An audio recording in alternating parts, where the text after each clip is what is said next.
Bonjour et bienvenue dans ce nouveau tuto C. Alors, dans le tuto précédent, nous avions vu comment créer et comment démarrer un thread.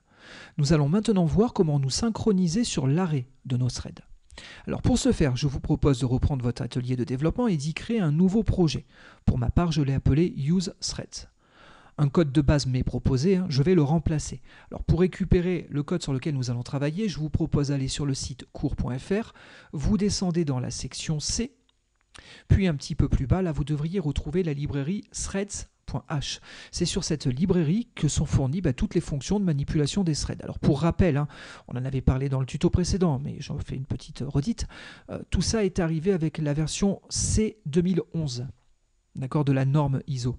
Avant, on n'avait pas de librairie de manipulation de threads dans le langage C. Il fallait donc utiliser les librairies qui étaient spécifiques au système d'exploitation. Le problème, c'est qu'elles n'étaient pas portables d'un système à un autre. Aujourd'hui, vos codes, si vous utilisez threads.h, vont pouvoir compiler aussi bien sur du Linux que du Unix, que du Windows ou autre. Parfait. Alors dans cette librairie, on y retrouve donc tout un ensemble de fonctions. Nous avions notamment parlé de la fonction chrd create. Nous allons maintenant parler de la fonction chrd join. Vous partez sur cette page. Ici, vous avez quelques explications sur la fonction. Je vous laisserai relire tout ça à tête reposée. Mais je vous propose pour le moment de copier-coller le code qui est ici. Donc vous le sélectionnez et vous le collez dans votre éditeur en remplaçant le code précédent. Alors normalement, vous devriez rencontrer une petite difficulté, c'est que la librairie des threads nécessite sur certains systèmes d'exploitation d'être liée à une librairie annexe en termes d'éditeur de liaison de liens. Donc là c'est notre cas, je suis sur Linux, il faut que je lie mon code aussi à la librairie native POSIX thread, pthread. Donc regardez, je clique sur mon projet, bouton droit, je vais dans les propriétés. Je rentre dans tout ce qui est configuration C, je vais dans les settings et au niveau de la configuration du linker C, je viens rajouter la librairie native pthread. Cette fois-ci, tout devrait compiler parfaitement. Alors, pour comprendre l'intérêt de la fonction chrd_join, ce que je vous propose, c'est de commenter tout ce bloc. Regardez, vous sélectionnez le bloc compris entre la ligne 34 et 43, et puis vous commentez tout ça en appuyant sur CTRL-SHIFT/ si vous êtes sur Eclipse. Sinon, vous vous adaptez en fonction de votre atelier de développement. Une fois que vous avez fait ça, on va faire un petit parcours rapide du code. Donc, pour commencer, on a 3 includes et on y retrouve notamment l'include sur thread.h, sur l'entête relative à la gestion des threads. Ensuite, nous avons 2 macros, 2 constantes. On a loop count qui vaut 1 million et on a thread count qui vaut 10.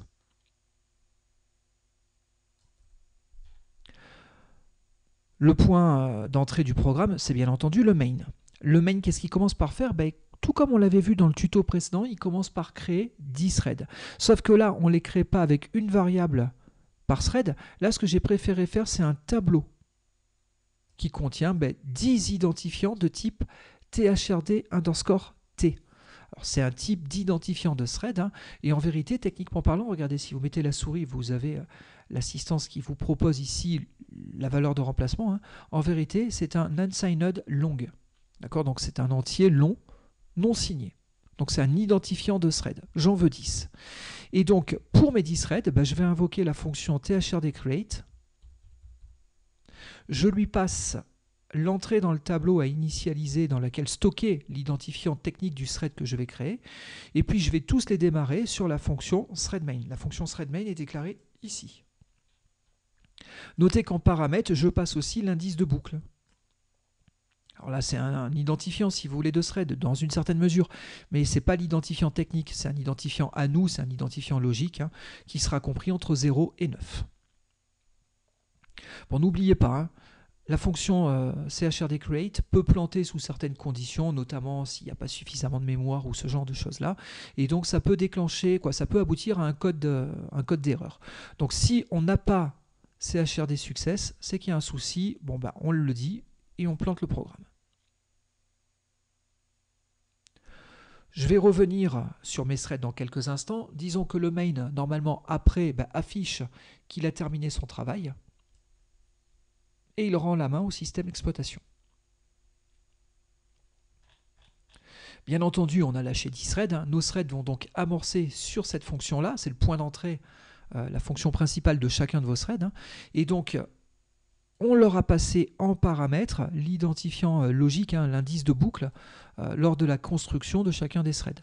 Je récupère ça à ce niveau-là grâce à un cast. N'oubliez pas, la fonction qui correspond au point d'entrée de chacun de vos threads doit impérativement respecter cette signature. Ensuite, je vais faire une boucle 1 million de fois. 1 million de fois, je vais afficher un message comme quoi ça tourne. Donc, je récupère thread, son identifiant, affiche et la valeur de boucle pour le for.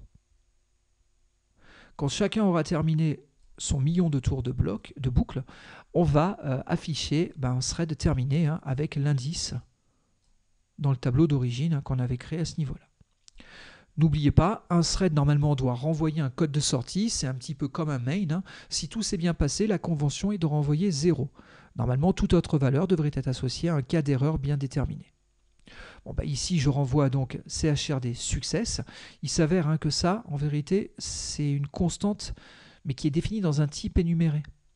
Sauf que c'est un type énuméré non nommé. D'accord, c'est juste pour rassembler toutes les constantes au même endroit. Et donc, CHRD success vaut 0. Pour récupérer la définition de la valeur ici, il me suffit de cliquer sur la touche CTRL, de garder le CTRL appuyé, puis vous voyez, je rentre en navigation hypertexte. En cliquant dessus, j'obtiens la définition. Donc, au terme de ces quelques explications, normalement, on s'attend à avoir les 11 affichages de terminaison de thread, les 10 pour nos threads à nous, plus celui pour le thread main. Bon, sachant que là, on va faire un certain nombre de tours de boucle. Je vais peut-être le réduire parce que 1 million, ça risque de durer longtemps. Allez, je vais mettre que 100 000 tours de boucle. Donc 10 fois 100 000, ça devrait tourner un certain temps. Eh bien, regardez, je sauvegarde. Ça a compilé, je lance mon programme, et là, on est au regret de constater qu'on ne va pas faire nos 100 000 tours de boucle par thread. Pourquoi? Parce qu'en vérité, dès lors que le thread principal, dès lors que le thread main rend la main, le process s'arrête.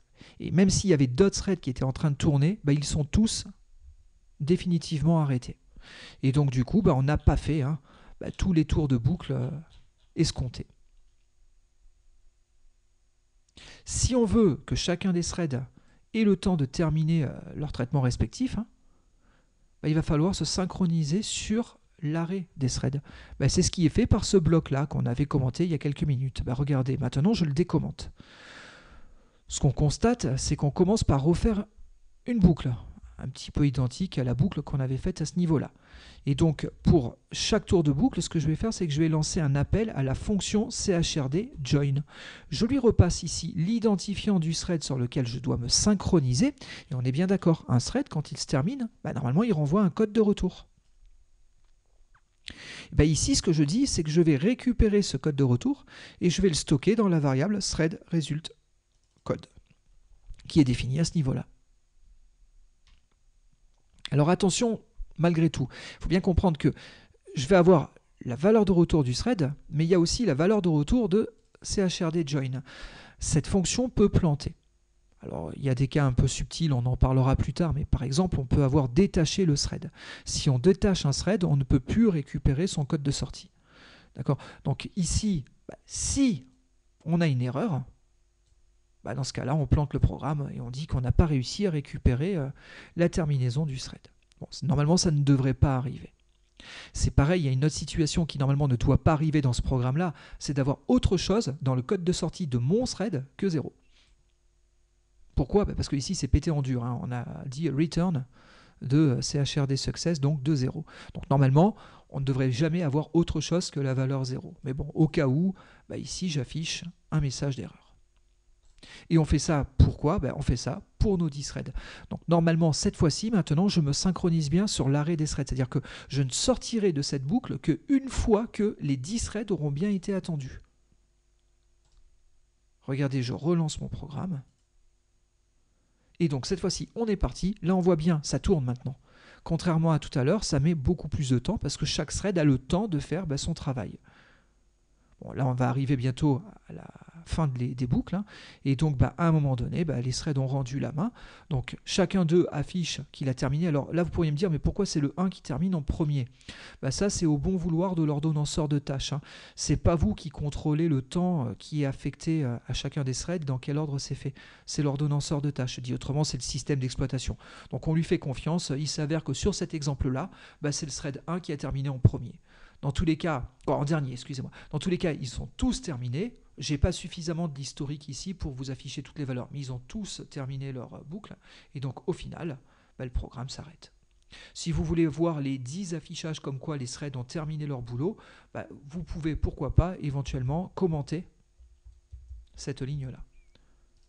Et donc, bon, on n'a fait pas d'affichage, hein, donc ça va aller un petit peu plus vite, mais on voit bien que les 10 ont eu le temps de terminer les 1 million de tours, les 100 000 tours de boucle. Voilà. Notez que cette fois-ci, c'est le 9 qui a terminé en premier. Bon, ça, c'est vraiment complètement imprédictible. Hein, c'est au bon vouloir de l'ordonnanceur de tâches. Vous pouvez le relancer un certain nombre de fois. Vous aurez forcément des affichages divers et variés. Allez, je laisse cette dernière exécution se terminer. Et puis, on va voir sur nos 10 threads lequel a terminé en premier. Cette fois-ci, c'est le 6. Voilà. Bon, voilà qui clôt ce que je voulais vous préciser sur cette fonction CHRD join.